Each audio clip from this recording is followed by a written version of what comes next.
Hi, Rebecca Lee here, teaching people how to detox from heavy metals without getting hurt. So, I just finished two interviews, one with Ryan, who lives in London, the birthplace of poisonous manufacturing, and the other with Molly near the Great Lakes in the United States, ground zero, as she put it, for the same. I often talk about the culture of poison and poison colonialism. I've been noticing it in the beautiful and largely untouched island of Jamaica, where I have a home.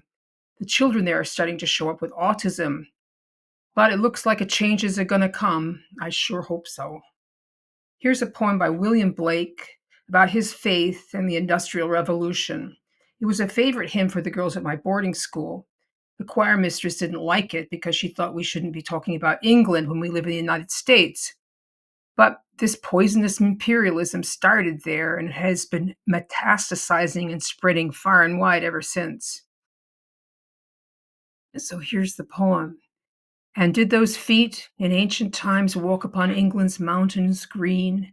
And was the holy Lamb of God on England's pleasant pastures seen? And did the countenance divine shine forth upon our clouded hills?